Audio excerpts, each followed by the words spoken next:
Magandang araw po sa inyong lahat. Salamat po sa Diyos, sa Panginoon at sa Espiritu Santo sa isa na namang Facebook Live. Muli, welcome po sa lahat po ng mga viewers, followers, mga kaibigan at sa mga classmates ko sa La Paz National High School Batch of 1992. Diyan sa aking mga naging kasama at naging kaibigan, same time naging kaaway na rin dyan sa Philippine Coast Guard. God bless na lang po sa atin lahat. Diyos na pong bahala sa atin. Shout out sa aking magiting na tatay, Jesus Sukgang Senior, Daisy Sukgang, Sheila at Jan Sukgang, sa aking mga pamangkin, relatives dyan sa Iloilo City. So shout out sa inyo. So welcome po. Ang ating pong topic today ay halos follow up lang ito kahapon. Yung topic is, to make it short na lang, no, RA 9993 optional retirement and the Constitution. Edit ko lang konti.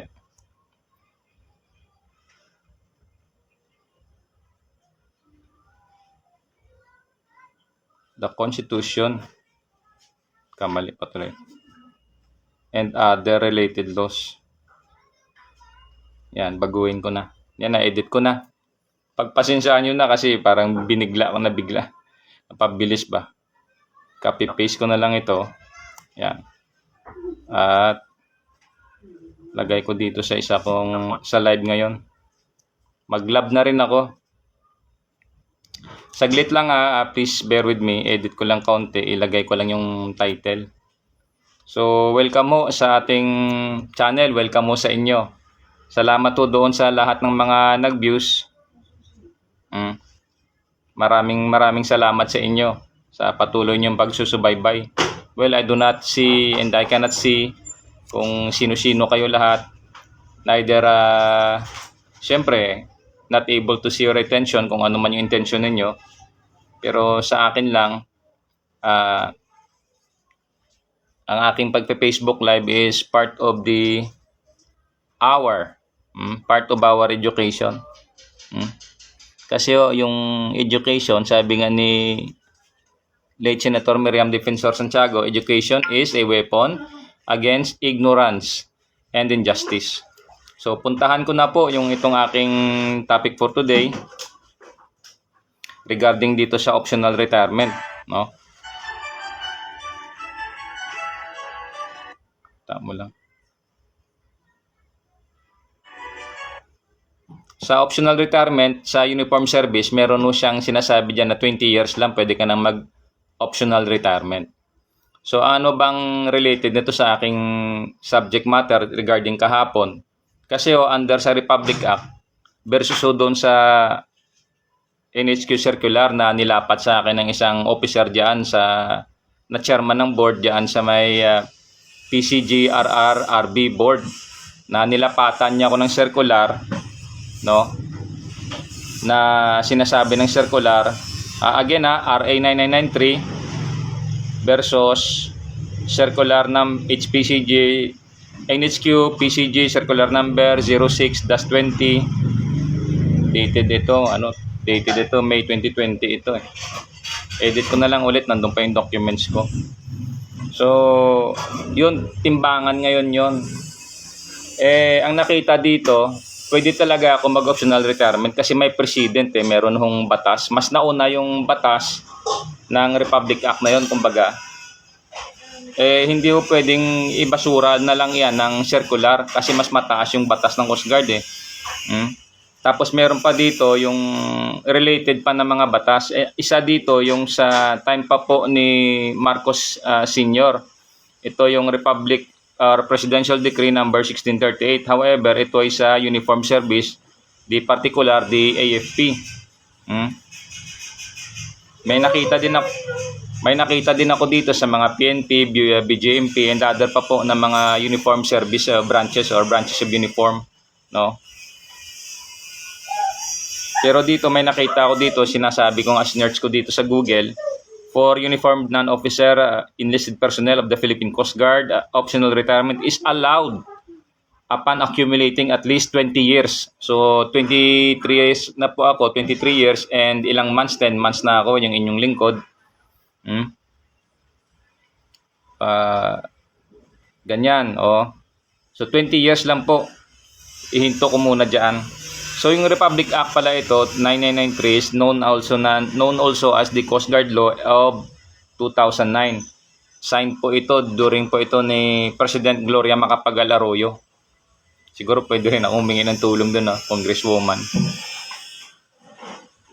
Para kung ano pwedeng baguhin, lalo na itong circular na pinipigilan ako ma-reinstate kasi wala na raw akong 10 years na ipaglilingkod sa Coast Guard. Paano ako makapaglingkod ng 10 years? Tinanggal ako sa age 50. Kahapon nasabi ko nga 51 eh. Tinanggal ako sa age 50. Paano pa ako magka 10 years? Hindi na ako magkakaroon ng 10 years noon kasi ang compulsory retirement sa uniform service is 56 years old. So therefore, may nauna na batas ba?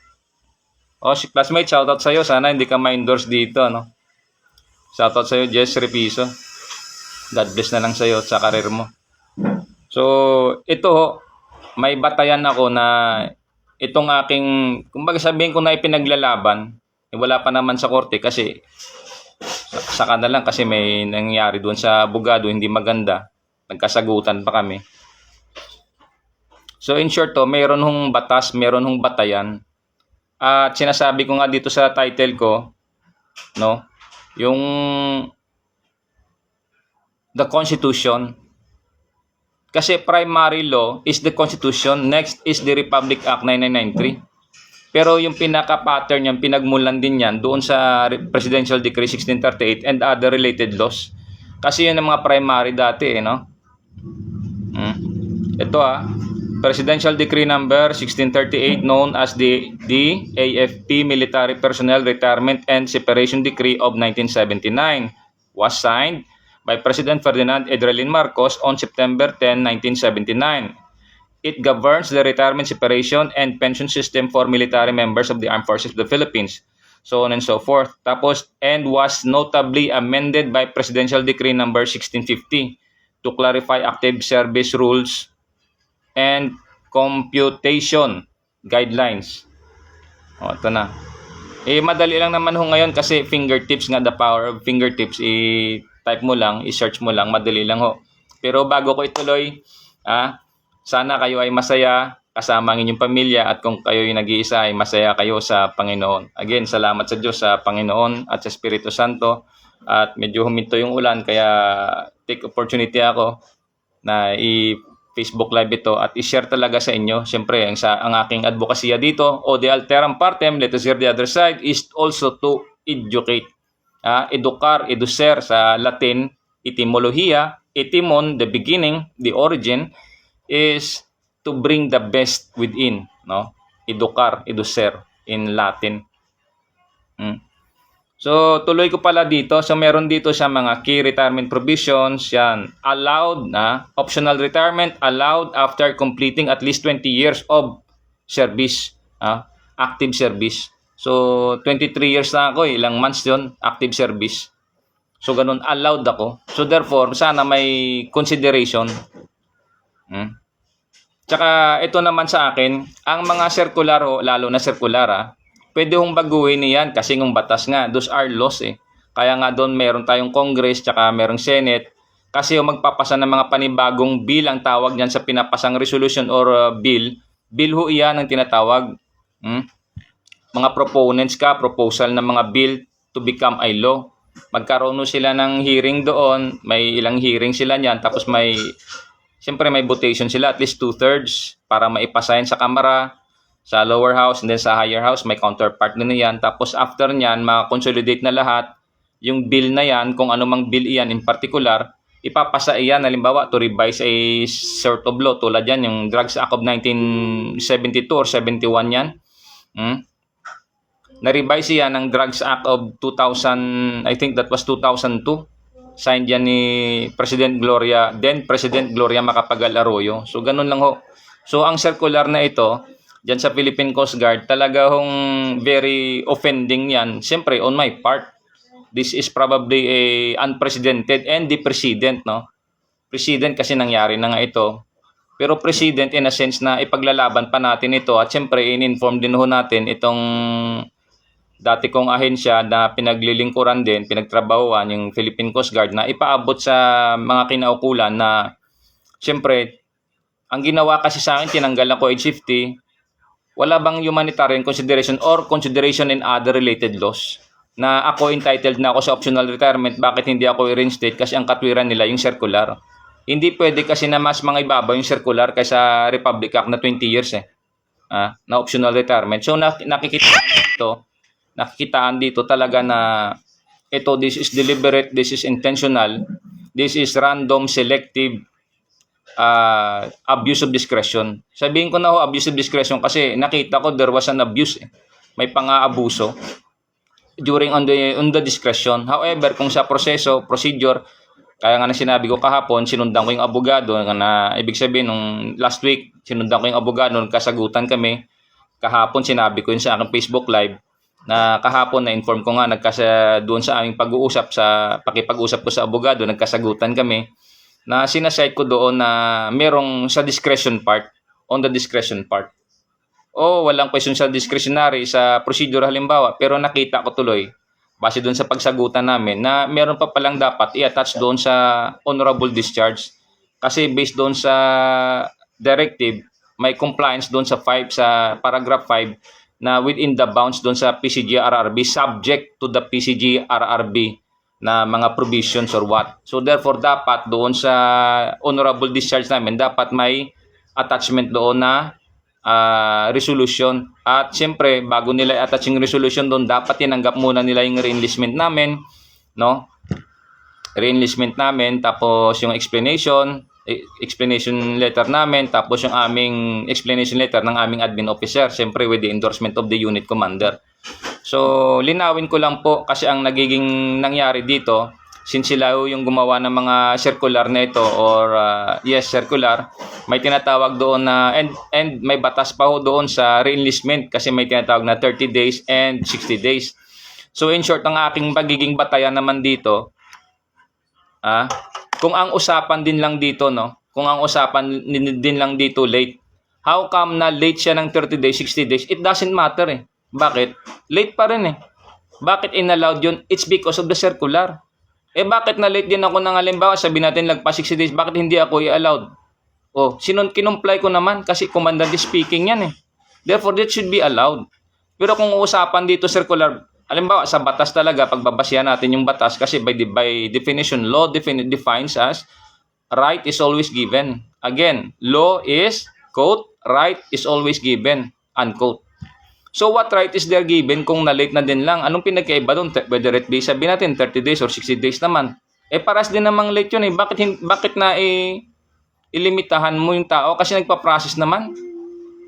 Dapat nga yan, bigyan mo siya ng leeway kahit man lang 1 year, maayos niya yan. Pero siyempre, nandun na kasi magiging penalty nun yung pinaka-minimum na reprimand tsaka 1 year na hindi siya makapag-schooling. Yun ang pinaka-lapat nun. Siguro sa mga first offense noon, ganun kasama na yun na nga reprimand. So ito, marami silang sinasabi naman dyan sa akin, may iba tuloy, sa optional retirement, marami silang sinasabi dyan pero wala hong records. Ganun lang ho.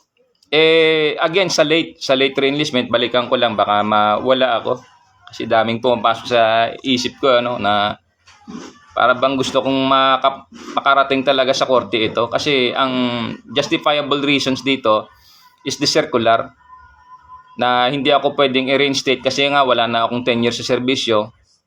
Justifiable naman na pwede akong ma-reinstate kasi bakit? Kasi hindi nakita ng circular na meron pala silang tatanggalin at the age of 50. Hindi nila nakita iyon. Ganun ho.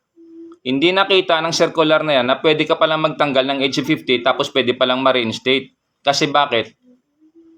Late re-enlistment lang Bakit hindi ako ma-reinstate? Merong primary law. What is that? 20 years na optional retirement. Bakit hindi mo i-allowed yan? Tapos ang sabihin natin, late halimbawa. Whether it be 30 days, 60 days, late pa rin yan Considered late pa rin yan. Ganun ho. At meron nung chain of command sa custom and tradition natin, may tinatawag na once speaking dyan. Is commanded speaking, that is 4-star. That is a directive. And it cannot be quashed ng tawag nito, ng disposition form. Ranking yung 4-star, directive yun And the mission and function again ng opisina, hindi naman nakalagay sa mission and function doon na pwede niya isapawan yung commandant, is advices only.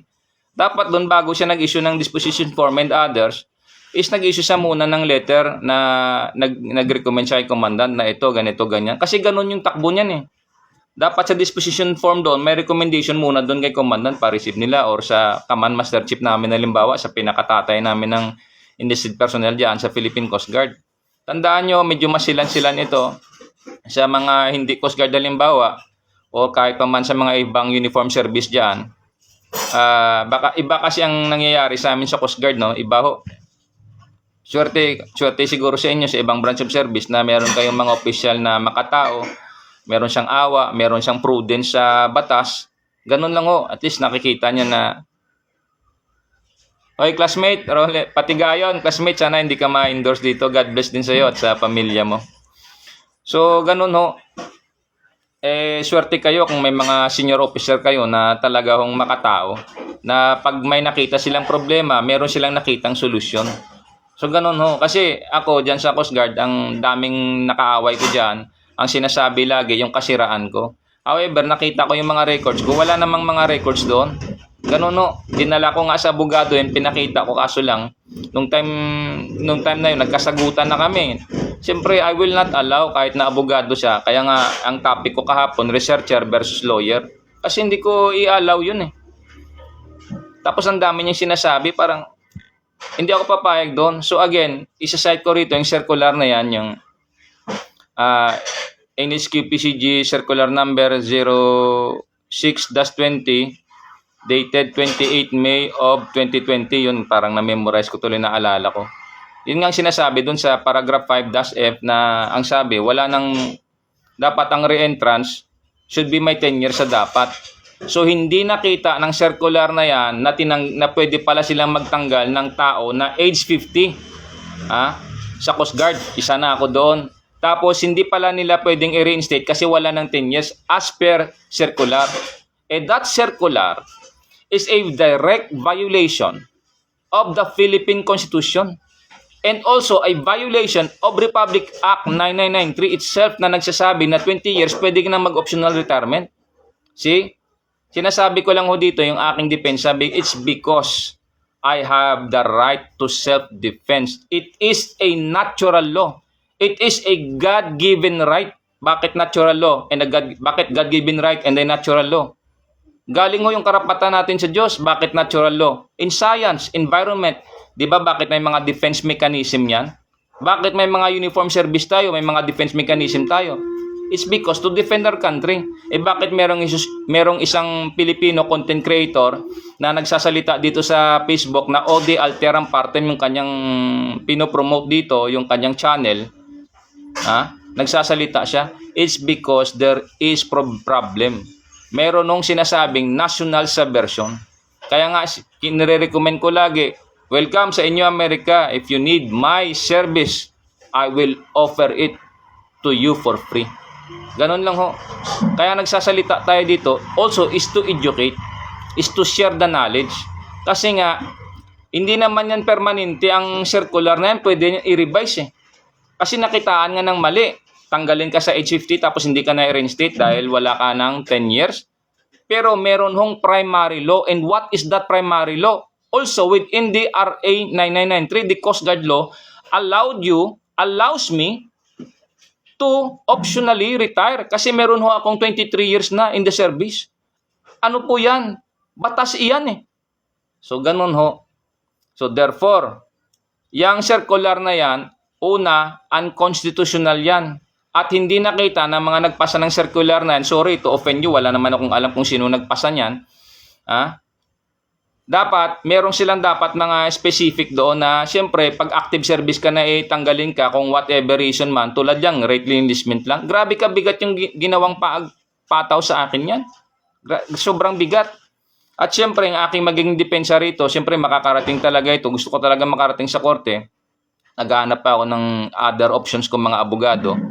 Lalaban talaga ako. Kasi nakita ko ito, hindi na ito opisyal ang kalaban ko, hindi na ito basta tao lang eh. Kasi meron mo akong mga nakaaway dyan, ini-endorse ako.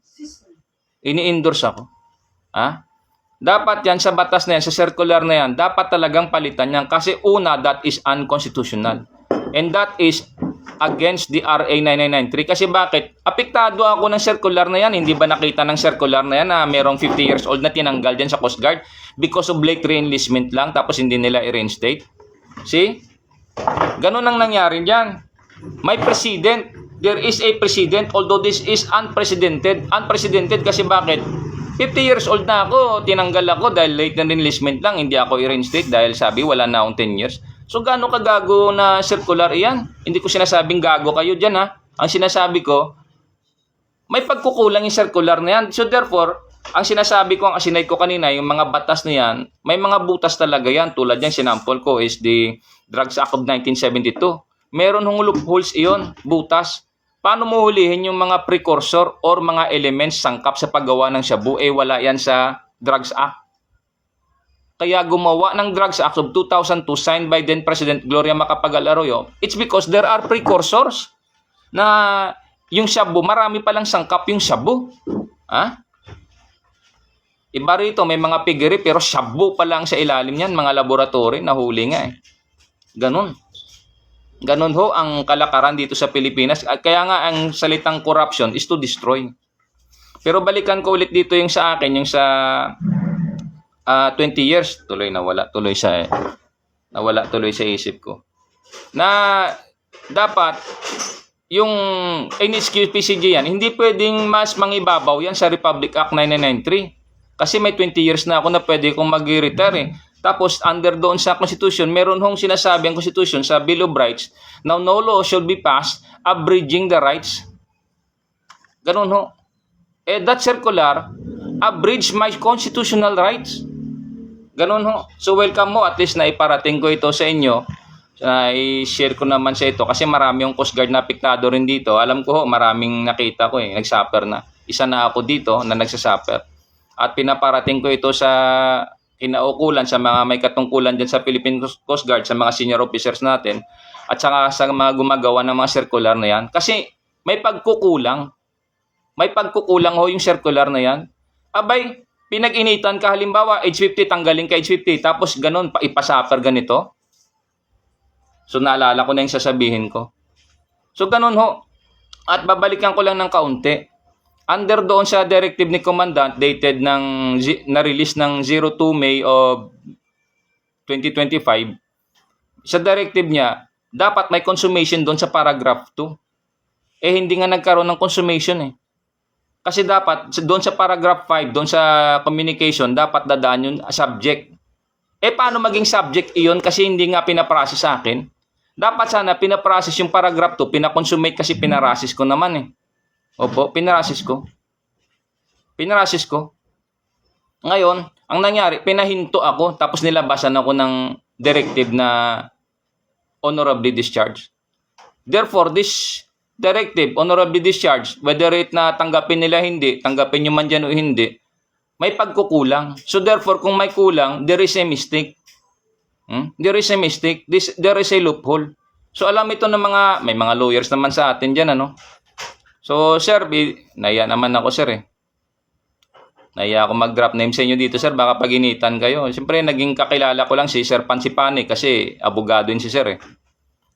Kumbaga, pakinggan nyo rin yung side namin. Kaya nga ang topic, yung title ng aking pinopromote na channel dito is Ode Alteram Partem. Let us hear the other side. Sa salitang Latin yon, yung Ode Alteram Partem. Kasi o dyan sa Coast Guard, nang nakiusap ako sa isang officer dyan, hindi ako pinakinggan, eh. Kaya nga, yun ang naging title ng aking channel na ito, Ode Alteram Partem. So ganun lang ho, ang magiging batayan natin dito, ang dami kong pwedeng gamitin dun sa korte na lang. Sa korte na lang ho, but then since wala pa naman, kaya ini-educate ko, sinishare ko ito for education, to educate, to bring the best, to strengthen yung pagkatao natin, yung ating kaalaman sa mga bagay-bagay, particular sa mga batas na to, halimbawa. So ganun lang ho. Baka lumakas ang ulan, paiksiyan ko na lang muna. At syempre sa paglilingkod natin sa serbisyo, may share ko sa inyo ulit ito. And a dangerous game, I think, to make enemies left, right, and center. Not if one is comfortable with having enemies. Are you? Oh, yes. Inspired by the words of the Chartist poet Charles Mackay. You have no enemies, you say. Alas, my friend, the boast is poor. He who is mingled in the fray of duty that the brave endure must have made foes. If you have none, small is the work that you have done. You've hit no traitor on the hip. You've dashed no cup from perjured lip. You've never turned the wrong to right. You've been a coward in the fight. So ganun ho. Hindi ho ako nakakaward kasi nakita ko yung karapatan ko dito kasi isa ito sa paraan sa pag-Facebook live ko. Also, not only to educate but also to reiterate my right.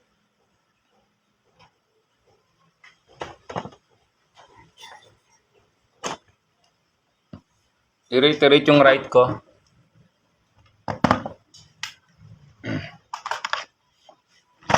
So, ganun lang ho.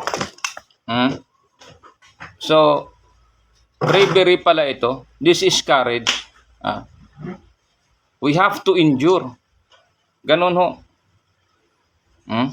Tinitiis ko ho yung ganitong bagay. Talagang mabigat ho sa loob ko. Isa dyan, mga financial na mga isipin, mga mabigat ho sa loob ko.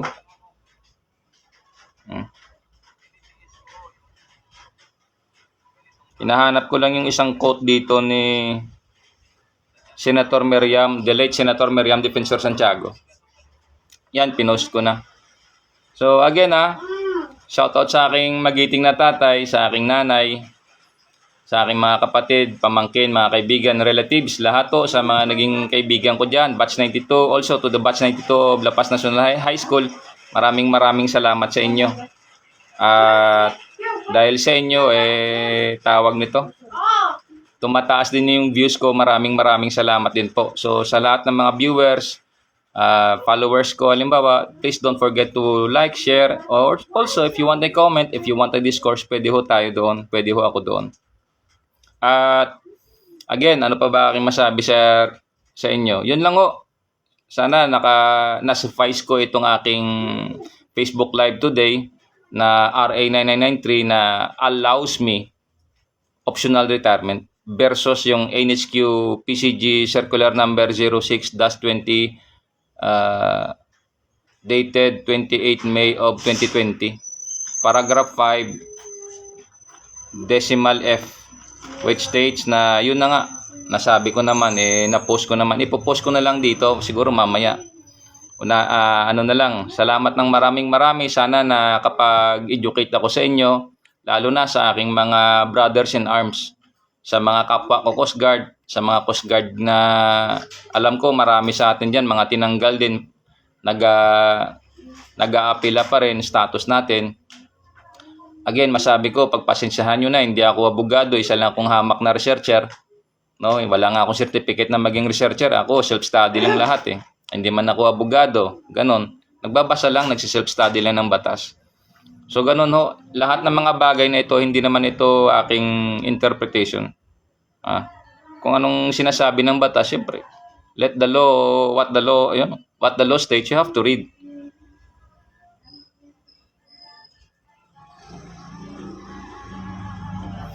So salamat sa Diyos, sa Panginoon, at sa Espiritu Santo. Sa Diyos po ang karangalan at ang kaparihan, sa Panginoon, sa Espiritu Santo. Amen.